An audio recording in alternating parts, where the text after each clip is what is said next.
Shalom, Bapak Ibu, Saudara-saudari yang diberkati oleh Tuhan kita Yesus Kristus.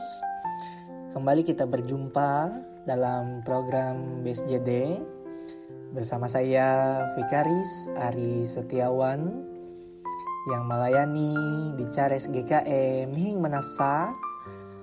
Pada hari ini akan menyampaikan renungan bagi kita sesuai dengan Almanak Nas GKE yang diambil dari kitab Amos, pasal yang pertama, ayatnya yang pertama, dan pasal yang kedua sampai ayatnya yang ketiga.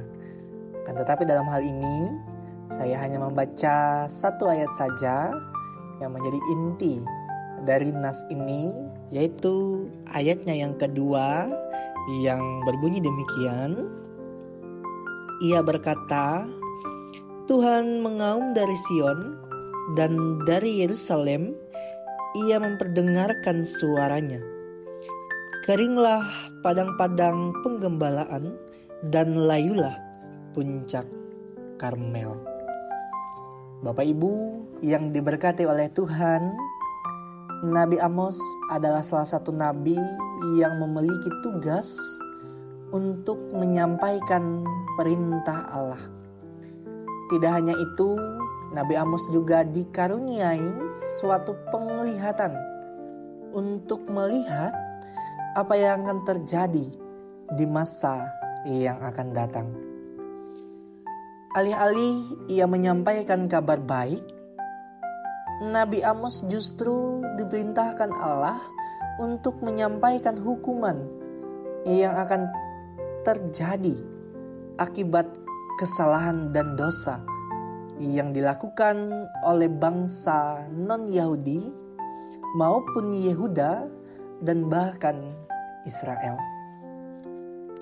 Oleh karena itu, kalau kita melihat dari kitab Amos dari pasalnya yang pertama sampai pasal yang ke-9, kita akan selalu melihat peristiwa hukuman yang dijatuhkan oleh Allah kepada bangsa-bangsa ini karena kemarahannya, seperti yang dikatakan dalam ayat 2 tadi.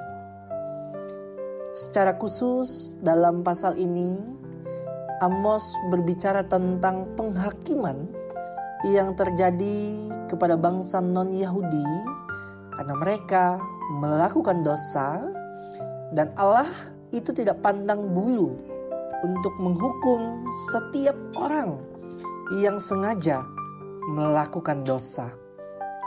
Dan pada ayatnya yang ke-6 dikatakan, beginilah firman Tuhan, karena 3 perbuatan jahat Gaza, bahkan 4, aku tidak akan menarik kembali keputusanku. Karena mereka telah mengangkut kepembuangan seluruh penduduk untuk diserahkan kepada Edom. Dari ayat 6 ini kita diberitahukan bagaimana bangsa Filistin ini dengan semena-mena menjajah, menyerang, memusnahkan, bahkan membuang penduduk bangsa, termasuk bangsa Israel, kepada Edom. Bapak Ibu, tindakan ini merupakan tindakan dosa di hadapan Allah. Dan tindakan ini sangat dibenci oleh Allah, sehingga murkanya tidak terhindar lagi. Oleh sebab itu, dalam hal ini, Bapak Ibu, saudara-saudari yang dikasihi oleh Tuhan, ada beberapa hal yang dapat kita renungkan dari setiap peristiwa yang terjadi dalam Amos. Yang pertama ialah Allah itu sangat membenci dosa, apalagi dosa itu dilakukan secara berulang-ulang. Dalam artian, ketika kita melihat dari ayat yang pertama sampai yang ke-15, ternyata bangsa ini tidak hanya sekali melakukan dosa, tetapi berulang-ulang kali. Artinya, mereka itu sengaja dan memang senang melakukan dosa. Sehingga itu menjadi sebuah kebiasaan yang mereka lakukan. Bapak, Ibu, saudara-saudari yang diberkati oleh Tuhan, Allah itu sangat membenci tindakan ini. Dan Ia tidak segan-segan untuk memberikan setiap hukuman sesuai dengan apa yang melanggar perintahnya. Dan yang kedua, Allah itu adil dalam segala apa yang Dia lakukan.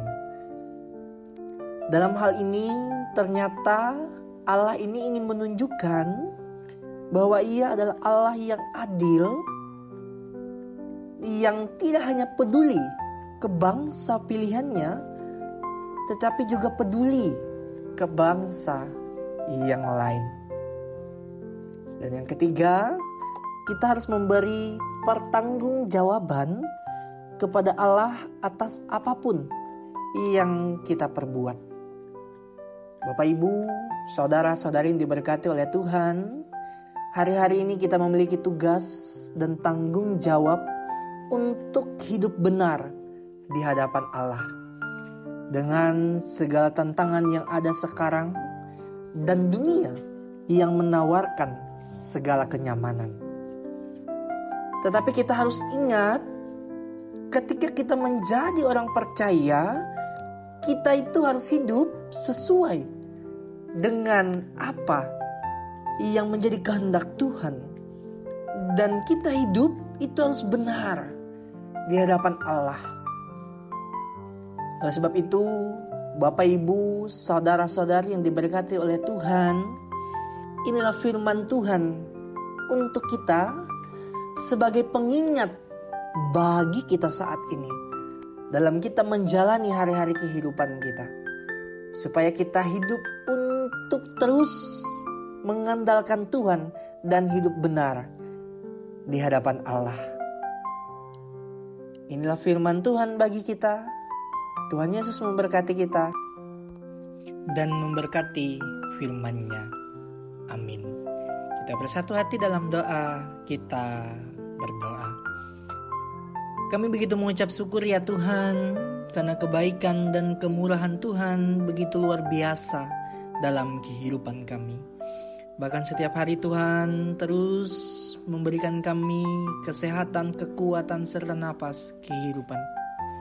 Dan pada hari ini ya Tuhan, kami baru saja diperdengarkan akan kebenaran firman Tuhan. Biarlah melalui firman Tuhan itu kami terus bertumbuh, kami terus berkembang, bahkan kami terus berbuah di dalam kehidupan kami. Dan kami terus hidup sesuai dengan apa yang dikehendaki oleh Tuhan. Ya Tuhan, kami menyerahkan sepanjang hari ini hanya ke dalam tangan pengasihan Tuhan saja. Di dalam dan oleh Tuhan kami Yesus Kristus, kami sudah berdoa dan mengucap syukur. Amin.